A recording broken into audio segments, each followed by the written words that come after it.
Hi, my name is Ron. I'm going to give you an explanation of my solar system that I installed in my house.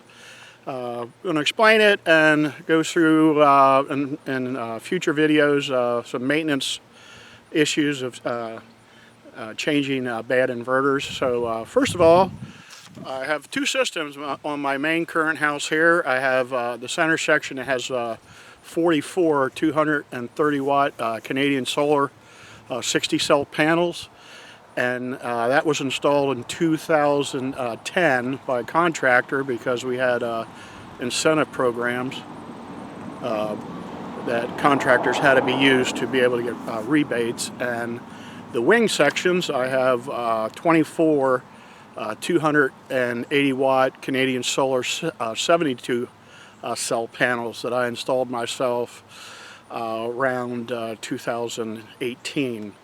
I use in the center section M190 Enphase microinverters. Problem with the 190 inverters is they were notorious for failures, and I have replaced quite a few of them, and it seems that they go bad on the top row. So I finally had a microinverter go bad here the last week.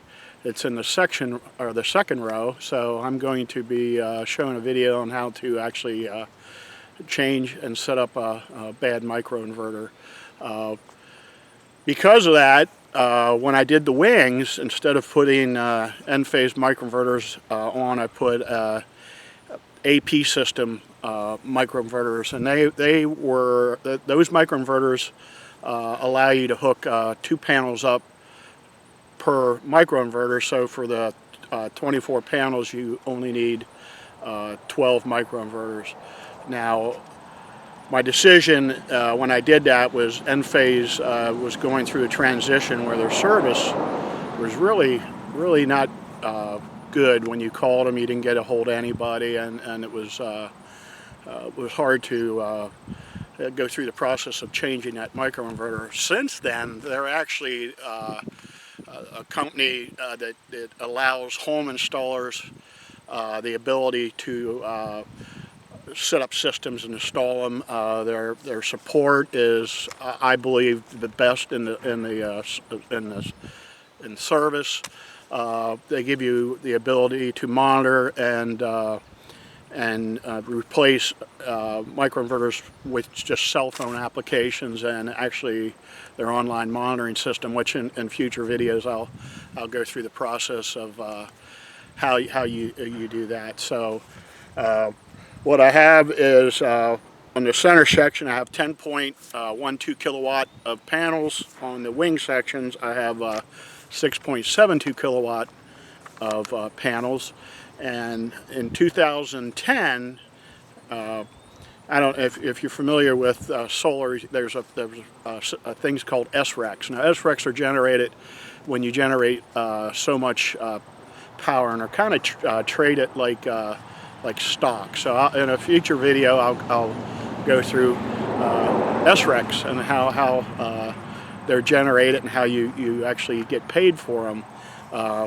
In 2010, you could cross-register your systems in multiple states. So, when I had the company that installed them, they actually registered the state. It's registered in Ohio, Pennsylvania, Maryland, D.C., and Illinois. And D.C. is the state that you always wanted your system to be registered in, because they pay the top value for SRECs by far. Now, when you install new systems, now every state has now regulated that, or legislated that when you install a system and register it, you can only do it in the state that it's residing in. So I'm in Pennsylvania, so I have another system that I installed on a pole building that I will show you shortly, and that system's actually just registered in Pennsylvania. So, all right, what we have here is the components for my main house system. Got the disconnect there on the left, a solar generation meter. You can move in here and you can see the meter itself spinning. Got the string disconnect panel. I have 6 circuits here. The center section, each row is its own string, so there's 4 rows, 4 breakers, and then the side wings themselves, each wing is on its own breaker. And then what we got here now, it's quite overcast right now, so still generating a fair amount of power, and it's quite hot here right now. So this is my power meter, and if you watch the bar graph on the below the numbers there, it's actually my meter. Now the sun's just starting to get bright, so you'll see that the meter actually is what we like is to see as it's running backwards. So right now I'm generating more power than I'm using, so I'm banking power. Now in this system in the last 2 years, I've generated more power than my house uses. We have a electrical co-op that we have here. So every December they actually give me a check for extra generation. Now I only pay you back at the wholesale rate of generation. So the idea principle for this is you want to make as much as you're going to use. You don't want to make extra because there's no money really in making extra. Now the co-op that we fall under right now has actually made a regulation of maximum amount of solar power you can generate, and I've hit that. I had some extra space and some more space on my pool building. I was thinking about putting some more panels up, and they passed regulation, and I'm pretty much at the end of how much I can put up. So I have almost 20 kilowatt worth of panels up. So that's a lot. So I'm quite happy.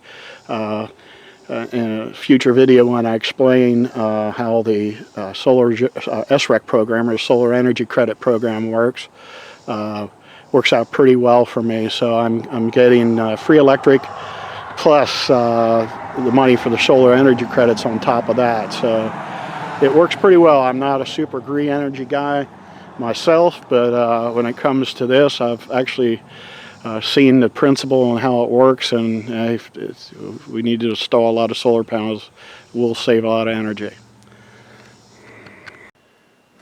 What we're looking at here is the Enphase monitoring system. It's called Enphase Enlighten. When you start a system, you generate a login.